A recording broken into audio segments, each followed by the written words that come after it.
Welcome to the Go Electric Fleet Show. This is where we sit down and chat about EV fleets, infrastructure, and more. Join us as we explore EV fleets here in BC.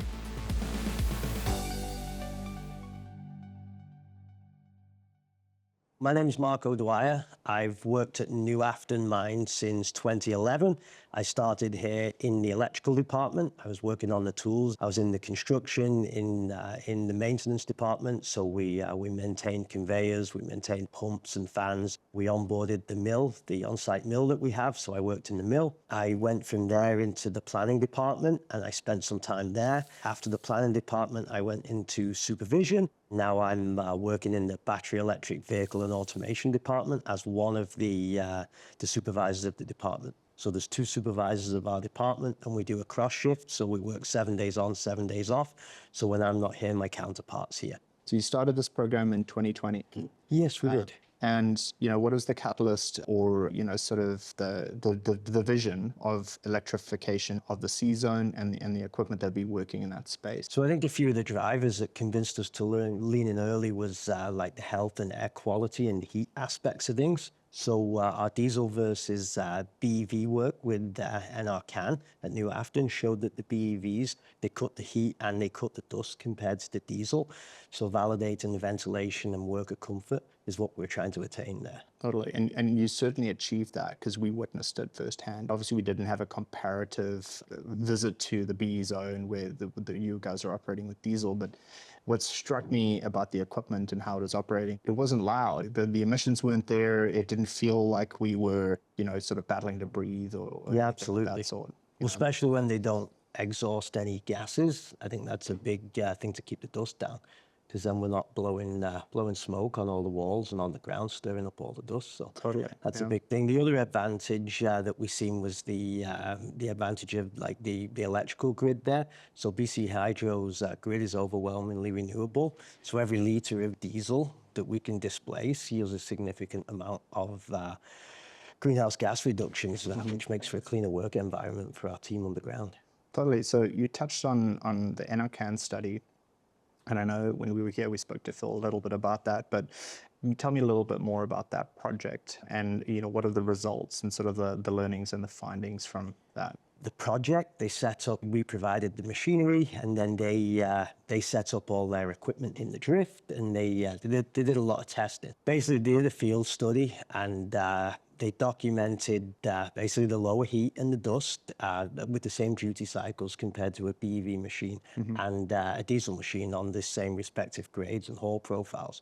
And then the operators, they noticed the difference immediately when we were using the BEV equipment. The way that the ore is being moved, how do you feel the electrification of this area has improved productivity? Or are there any measurable insights that you could give?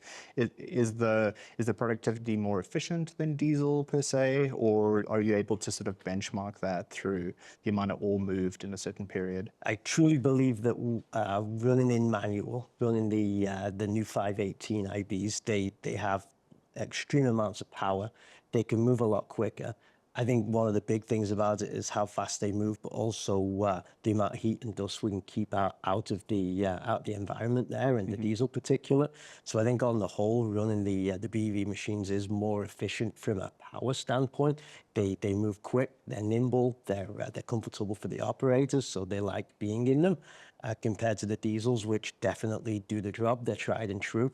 But I think the new technology with the power they can run to the ore pass or to the crusher for a large period of time. Running on flat ground, the batteries last extremely well, and we see most of the people only changing the batteries about once to twice a shift. There were three pieces of equipment that I just wanted to kind of talk about.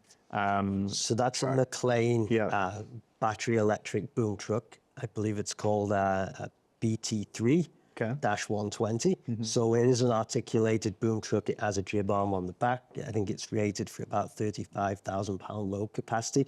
Now the cool thing with this machine is you don't have to go to a charge bay to charge the batteries. So the machine has 4 onboard chargers attached to it, and the regular electrical starters, we call them jumbo starters, any of the jumbo starters that we have on site, the machine can pull in and it can charge its batteries there. So it already has the correct electrical connection, just like a jumbo, a bolt, or a sprayer. We have all the same connections, and yeah, the machine can just roll in and charge its batteries at any of these locations. We do have designated charge locations for the machine. Yeah. Because when it does come in to charge, we do get the information via Wi-Fi off the machine. So the machine will give us a report, which will get uploaded to our server to just give us the health of the machine. But it does have the ability of charging at a non-charge location. And then talking about the Sandvik equipment then, so you talk a little bit about the dump truck. So yeah, the Z50 is incredibly powerful and it's incredibly quiet. Watching it go up a ramp compared to its like diesel equivalent, it doesn't skip a beat. Like when we're going upgrade and it's fully loaded, these are rated at 50 tons. Our diesel machines are rated at 45 tons, and these things just skip up the ramp, just happy as a clam when they are running. Yeah.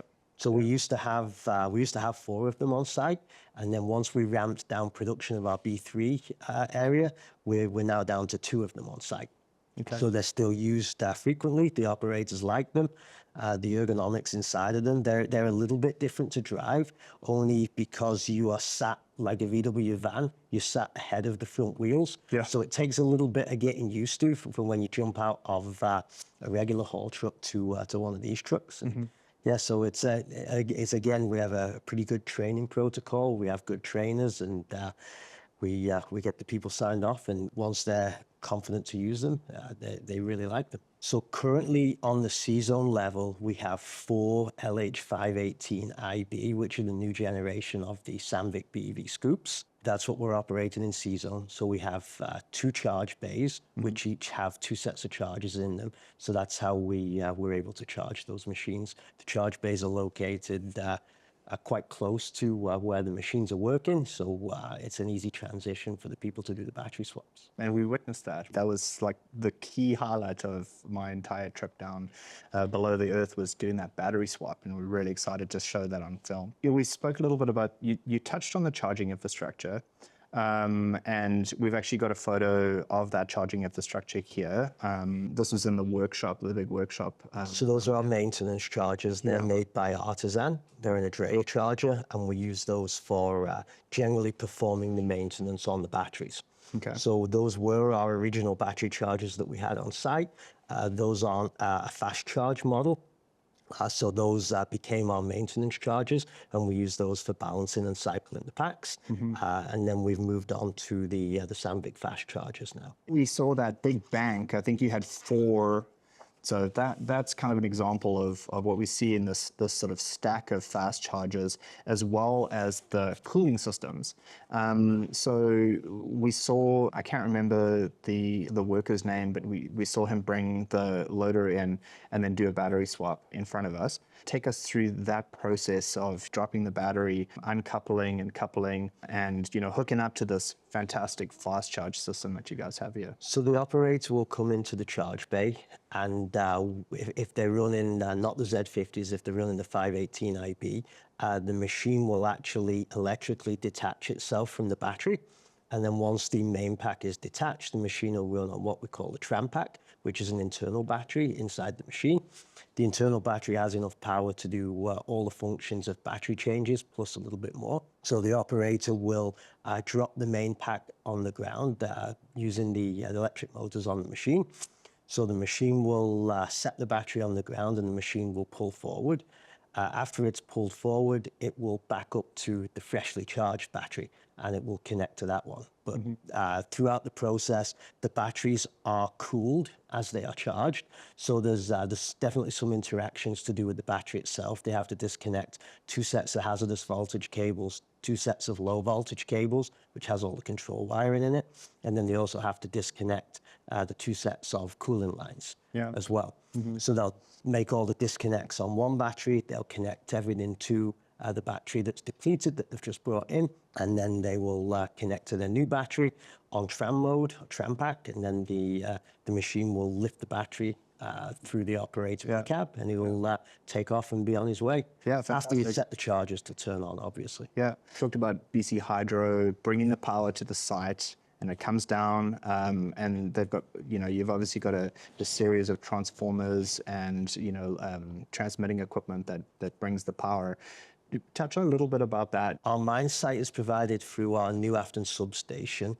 We receive power from BC Hydro at 138,000 volts. Okay. That's what we receive onto site. We step it down on our way underground. So we have transformers underground that we originally step it down in our main substation to 13,800. That's what we transmit underground. And once we get underground to obtain a usable voltage, we step down again from 13.8 kilovolts to 600 volts.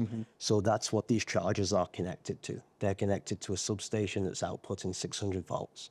And we'll have 4 200 amp feeds at 600 volts to feed these chargers. Now, I remember when we were talking to Ryan from Sandvig, and we were talking a little bit about the communication pins and sort of those tiny little things that needed to be cleaned out and things like that. So what kind of main challenges has the team faced as this technology advances here? And what do those teething issues look like for the day-to-day operations? I think from the start, we've had lots of different challenges. Not machine-based if we start with the people and the process. Like early on in our adventure down this road, we had some role ambiguity between the heavy-duty mechanics and the electricians. So when a machine would go down, and it was always the question of, well, who's going to fix it? Well, what's wrong with it? Well, who do we call, electricians or mechanical? So New Goal's gone down the mindset of we'll provide dual tickets to the tradespeople. So we've upskilled some of the electricians and the heavy-duty mechanics to perform both trades. Yeah. So they've been back to school. Currently, we have some people in school, and they're performing that dual ticket trade right now. So we have electricians that are also mechanics, and we have mechanics that are also electricians to work on the equipment. So that's been a really big thing. One of the other things we've seen when it came to the teething problems, we had some natural range anxiety from the operators underground. So there was concern of how far can I go? What if I run out on the ramp? What will happen? But we had on site, we had Sandvik's battery as a service, so it's the BAS acronym. We had the OEM BAS technicians on site, and they worked alongside the operators. They initially helped them perform the battery swaps. They helped them with making them feel comfortable with the machines, teaching them some things about the machines, because knowledge is power, right? So after they learned and they ran the machines for a while, they got quite comfortable with them, and I think it was really good. They got some really good advice and experience off some very talented people. So one of the other things about teething problems that you mentioned, our charge bays have come a long way.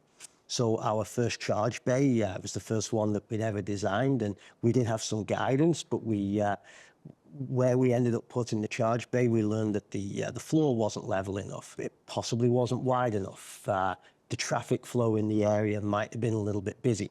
So we've took all the cables for all the chargers. We just had them on these basically wire pylons, and it wasn't an ergonomic way for the operators to interact. The cables ended up on the ground a lot, which, to your point, talked about the pins getting dirty and the pins getting damaged. So we've come a long way. We've added lots of things. We've added jib arms for our cable management systems. I remember So showing me that. the operators now interact with those rather than lifting the cables up off the ground. So we haven't really had any injuries from lifting heavy cables or anything. So we've come a long way with that. Another thing to do with teething problems, we've spoke on the LH518IB. Its predecessor was known as the LH518B. So that was Sandvik's very first prototype battery electric scoop. So we took that machine, we had it on site, we trialed it, we used it, and it was an extremely powerful machine, and when it worked extremely well, but it definitely had reliability issues. So we provided all the input back to factory, and the newer generation machines have taken our feedback into account, and feedback from probably many other mine sites, and they've definitely made vast improvements to many parts of the machines. What are New Afton's broader sustainability goals? Obviously you've got the C zone, but as you sort of like expand your operation to other zones. It's definitely proved itself here on site. As I mentioned, it's powerful. It's a much more comfortable environment to work in. The operators, they're not faced with all the diesel particulate that they'd be breathing in all the time. So I would definitely say moving forward, it would be sustainable and the way to go, heading in the right direction. Just talking about the work that you do with maybe other mining operations, whether it's within British Columbia or Canada, with all of the research and development that happens here and in conjunction with Sandvik, do you work with other mining operations just in terms of leadership of their operations or electrification? So personally, I don't on my level, but we definitely have a team here that they reach out to the other mines in British Columbia. We've been reached out to quite a lot for advice and how have we gone ahead and done things. I think we have provided advice to a lot of other mine sites, not myself personally, but I think if we would provide any advice to other mine sites, just like running trials, basically all the mines will be different, right? So getting the data, building your models, determining what your business case is, thinking how much ventilation you can save by not having the equipment taking up all the CFM.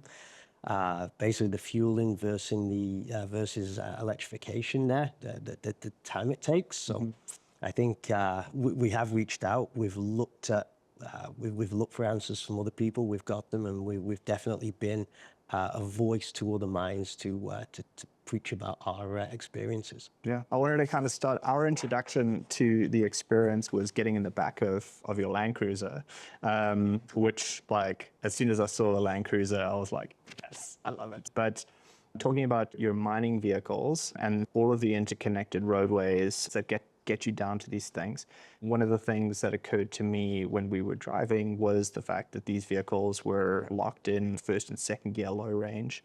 So tell us a little bit about mining access and how you get the staff down to these different sort of sections in these vehicles and what that experience looks like on a day-to-day basis. Currently, we strictly run Toyota Land Cruiser diesels.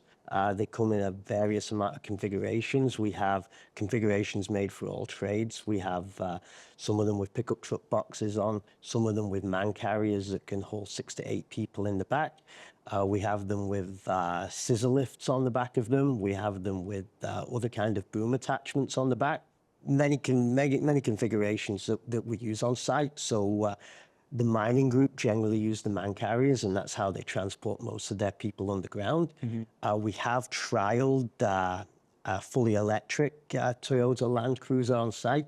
I can't confirm where we're at with looking at those, but it was there's definitely those things are coming. But for our point, the diesel, they're highly reliable. They are locked into full low all the time. We only have first and second gear. First gear to start when we're going up a steep hill. Other than that, you're basically in second gear the whole time. So we're not really going much more than 20 kilometers an hour. Saves on the brakes on the vehicles. It saves any vehicles accelerating more than is required underground. Yeah, another thing I noticed just with how we were driving around, but like every time we stopped, the driver would get out and chuck the wheels. So is that a standard practice within the operation? So we have our procedure for safe driving underground, which we follow, and before you're able to get out of the vehicle, you set the SARS brake, so spring activated hydraulic release brake on your vehicle, and then you're able to get out. So the first thing we have to do when we get out of the vehicle is place down the chocks. If we're on any kind of incline or decline, we have to park our equipment into the wall. So back up on an angle diagonally into the wall, and then place our chocks down. So if anything did happen, the vehicle, if there's any malfunction, it did try and roll away, it would just hit the wall and we wouldn't have any runaway vehicles underground. Yeah, that's a great procedure. Makes sense to me. So I think our first stop, we went down to one of your maintenance bays, and I think that there was a couple of different photos, and this is when you first told me a little bit about some of these machines work not autonomously, but they have cameras and the capability of being driven from another location. We have autonomous Sandvik LH410s on site. I can't quite confirm the amount of them that we have right now, but generally we, in the B3 level, we'd be running them 4 at a time. And we'd have operators on surface that are operating the equipment underground. So it just keeps operators out of the seats. They're not getting bounced around as much. It keeps them out of the environment. So the program that we use is Sandvik Auto Mine. And yeah, the operators really enjoy running it. It takes a little bit of setting up at the start or the end of each shift, and we have laser gates and a full fiber optic network that gets us access to the local area network that we set up for the equipment to run on. And then once we have everything set up, the vehicles, the scoops, they'll run in an area which we've pre-mapped and we've pre-validated all the routes, and then the operators have the option to send the machine to anywhere on the map multiple times, and then they can also send it to a dump point as well. So the machines have the ability to dump by themselves. So they can send it to an ore pass, and the machine will drive up to the ore pass. It'll elevate the boom, tip the bucket, and it'll dump autonomously and return back to where you loaded your last bucket from, if that's what your desire is. We do have on some of the machines, we do have traction control, which allows the machines to what's called auto dig. So once we have that, the machines can actually load themselves as well. So we've trialed loading and dumping machines without any interaction from ourselves. We just send it on a task and tell it to load 10 buckets from here and dump 10 buckets over there, and it will go ahead and do that. That's fantastic. Yeah, I was amazed at this workshop. Obviously it's like a big hall that's been sort of blasted out of the rock, and with the overhead gantry crane and everything like that, it was just staggering that existed underground. We were talking a little bit about that artisan charger used for the load balancing and everything like that. So tell us a little bit about the sort of the modules that go into these bigger packs. So currently we use all Sandvik equipment for our BEV gear. So the Z50 batteries, as I mentioned, 2 batteries make up 1 cage. So a Z50 battery weighs just over 18,000 pounds, to put it into perspective. So pretty heavy piece of equipment. So each cage has 2 batteries. Each battery has 16 modules. So the modules are about 275 pounds a piece. So for our module handling, we're pretty careful when we're rolling around the shop. We have to have smooth floors and a hydraulic cart to move them around on.